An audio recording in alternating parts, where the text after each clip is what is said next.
నమస్తే, welcome to whistle. నేను మీ స్వాతి.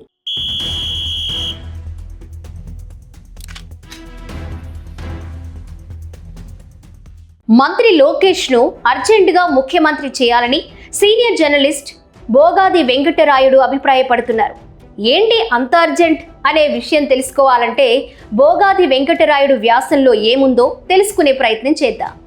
ఆంధ్రప్రదేశ్ ప్రభుత్వానికి ఇప్పుడు సారథ్యం వహిస్తున్న 3 రాజకీయ పార్టీల్లో 2 ప్రాంతీయ పార్టీలే. ఆంధ్రప్రదేశ్కే దాదాపుగా పరిమితమైన రాజకీయ పార్టీలవి. 1 తెలుగుదేశం, 2 జనసేన, 3వ పార్టీ బీజేపీ, జాతీయ పార్టీ. దీని బాగోగులు ఢిల్లీలో ఉన్న బీజేపీ పెద్దలు చూసుకుంటారు కనుక ఏపీ బీజేపీ నేతలకు పర్రీ లేదు.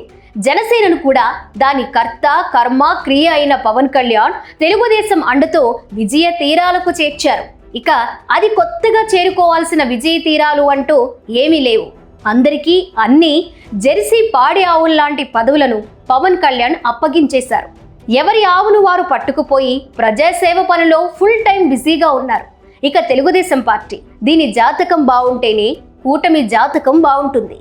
దానివల్ల సమాజంలో ఎంతో కొంత రూల్ ఆఫ్ లా ఉంటుంది కనుక తెలుగువారు కాస్తంత ప్రశాంత జీవనం ఆశించొచ్చు. అయితే తెలుగుదేశం పార్టీ నిర్మాణం, పటిష్టత, కార్యకర్తల మనోభావాలను గౌరవించడం మొదలైన కార్యకర్తలను ఇప్పుడు ఎవరు చూస్తున్నారో కార్యకర్తలకు తెలియడం లేదు. పార్టీ పటిష్టతకు, సూచనలకు, పురోభివృద్ధికి, కార్యకలాపాల మెరుగుదలకు తమకు తోచిన సలహాలేవో చెప్తామనే ఉత్సాహంతోనూ, పార్టీపై పెంచుకున్న మమకారంతోనో మంగళగిరిలోని పార్టీ ప్రధాన కార్యాలయానికి ఖర్చులు పెట్టుకుని వెళ్లే వారిలో చాలా మంది తీవ్రమైన నిరుత్సాహంతో తిరిగొస్తున్నారు. తమ గోడు వినేవారు అక్కడ ఎవరూ కనబడడం లేదు అనేది వారి కంప్లైంట్. అక్కడ ఎవరి గోల వారిది. పార్టీ కార్యాలయానికి ఒక పాజిటివ్ దృక్పథంతో వచ్చిన వారిలో అధికులు నెగటివ్ దృక్పథంతో తిరిగి వెళుతున్నారు. ముఖ్యమంత్రి చంద్రబాబు నాయుడు గారికి గాని, నారా లోకేష్ గారికి గాని ఈ మైక్రో లెవెల్లో కొనసాగుతున్న పరిస్థితులను పట్టించుకునే సమయం ఇప్పటి పరిస్థితుల్లో ఉండకపోవడం సహజమే. రాష్ట్ర పునర్నిర్మాణంలో వారు సీరియస్గా తలమునకలై ఉన్నారు. అయినప్పటికీ తమను వీరందరూ పట్టించుకోవడం లేదనే భావన మాత్రం కార్యకర్తల్లో చాప కింద నీరులా పేరుకుపోవడం పార్టీకి మంచిది కాదు. వారిని పట్టించుకునేంత సమయం చంద్రబాబుకు లేకపోవడాన్ని ఎవరైనా అర్థం చేసుకుంటారు. అయితే ఇందుకు ప్రత్యామ్నాయాన్ని ఆయన ఆలోచించాలి. అదే లోకేష్ను వర్కింగ్ ప్రెసిడెంట్గా నియమించాలంటూ ఆ మధ్యన వచ్చిన డిమాండ్. పార్టీ ముఖ్య నాయకులు సైతం బహిరంగంగా ఈ డిమాండ్ చేశారు. పార్టీ వేదికలపై కూడా మాట్లాడారు. తెలుగుదేశం పార్టీ ఆవిర్భవించిన తర్వాత 3వ తరం నేత మన పార్టీలోకి వచ్చారు, నారా లోకేష్ గారు. మరి పార్టీకి భవిష్యత్తులో యువతకు ఒక భరోసా ఇవ్వాలన్నా, పార్టీకి భరోసా ఇవ్వాలన్నా నారా లోకేష్ గారిని డిప్యూటీ సీఎంగా ప్రమోట్ చేయాలని చెప్పి మేమందరం కూడా కోరుకుంటున్నాం సార్. కానీ ఈ డిమాండ్ పట్ల చంద్రబాబు నాయుడు అంత సుముఖత వ్యక్తం చేయకపోవడంతో పార్టీ నాయకులు కూడా సర్దుకున్నారు. అయితే రాష్ట్రంలో అసాంఘిక శక్తులు రోజురోజుకి విజృంభిస్తున్నాయి. ఈ శక్తులు అటు వైసీపీలోనూ ఉన్నాయి, కూటమిలోనూ ఉన్నాయి. పౌర సమాజాన్ని భయం గుప్పెట్లోకి నెడుతున్నాయి.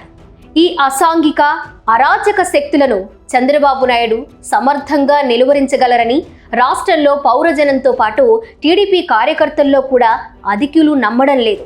ఇందుకు అనేక కారణాలు. తాను సంస్కరణవాదినని ప్రజలు అనుకోవాలనేది చంద్రబాబు అంతరంగం. కానీ ఆచరణవాది కాదు. భవిష్యత్తును మాత్రమే చూసే విజనరీ అనే కీర్తి ప్రతిష్టల పట్ల ఆసక్తి మెండుగా ఉన్న నేత. కళ్ళెదురుగా కనబడుతున్న వర్తమానాన్ని చూసే ప్రాక్టికల్ నేత కాదు. నేలబారు రాజకీయాలను హ్యాండిల్ చేయడం తన స్థాయికి తగని పని అనేది ఆయన భావన అయితే అయ్యుండొచ్చు. బిల్ గేట్స్ లెవెల్లో చంద్రబాబు ఆలోచనలు సాగుతూ ఉండొచ్చు. కానీ ఆ నేలబారు రాజకీయమే ఇప్పుడు సమాజానికి సత్యము, జీవము, మార్గమై ఉన్నది. సమాజానికి అందే భగవద్గీత, బైబిల్ మార్గదర్శి. ప్రజలకు కూడా అదే కావాలి. ముఖ్యంగా యువతకు సరైన ఉపాధి లేక ఆవారా లక్షణాలతో రప్ప అంటూ రెచ్చిపోయే గ్యాంగులకు నేలబారు రాజకీయాలే కావాలి.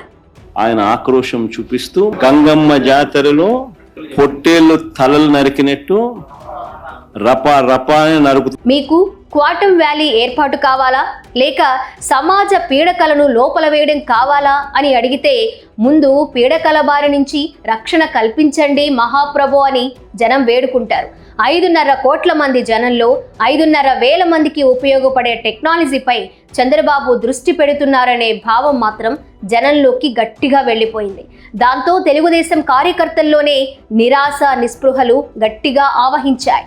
2024 ఎన్నికల ముందు వారిలో వ్యక్తమైన ఉత్సాహం, ఉద్వేగం, ఊపు, దూకుడు, అంకిత భావంలో సగం కూడా ఇప్పుడు కనబడడం లేదు.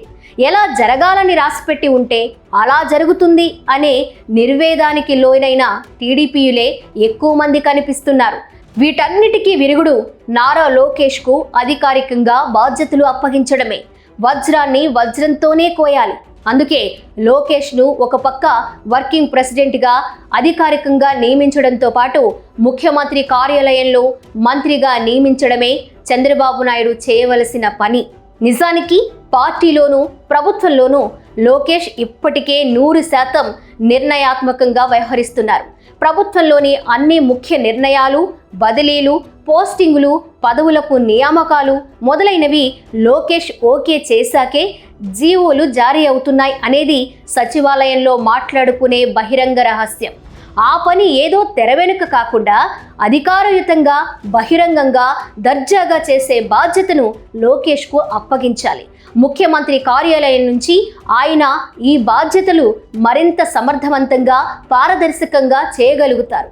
సాక్షాత్తు ఎన్టీ రామారావు తన అల్లుడైన చంద్రబాబు నాయుడును పార్టీ ప్రధాన కార్యదర్శిగా నియమించి పార్టీ బాధ్యతలను ఆయనకు అధికారికంగా 40 ఏళ్ల క్రితమే అప్పచెప్పినప్పుడు ఇప్పుడు పార్టీ వర్కింగ్ ప్రెసిడెంట్ పదవితో పాటు సీఎం కార్యాలయ మంత్రి బాధ్యతలు లోకేష్కు అప్పగించడానికి చంద్రబాబు మీనమేషాలు లెక్కించాల్సిన పని లేదు. ఈ రోజు కాకపోయినా రేపైనా ఈ బరువు బాధ్యతలను లోకేష్ మోయవలసిందే కదా. జగనిజం దయ వల్ల కూటమి ప్రభుత్వానికి ఇప్పటికిప్పుడు వచ్చిన ఇబ్బంది ఏమీ లేకపోయినప్పటికీ కూటమి భవిష్యత్ అనేది తెలుగుదేశం పైనే ఆధారపడి ఉంది. తెలుగుదేశం భవిష్యత్ నారా లోకేష్కు సరైన బాధ్యతలు అప్పగించడం పైనే ఆధారపడి ఉంది. 15% పైబడి ఓటింగ్ బలం కలిగిన ఒక ప్రధాన కులానికి టీడీపీ ఇప్పటికే దూరమైంది. చంద్రబాబు నాయుడు గమనించాలి. ఆలస్యం అమృతం విషం.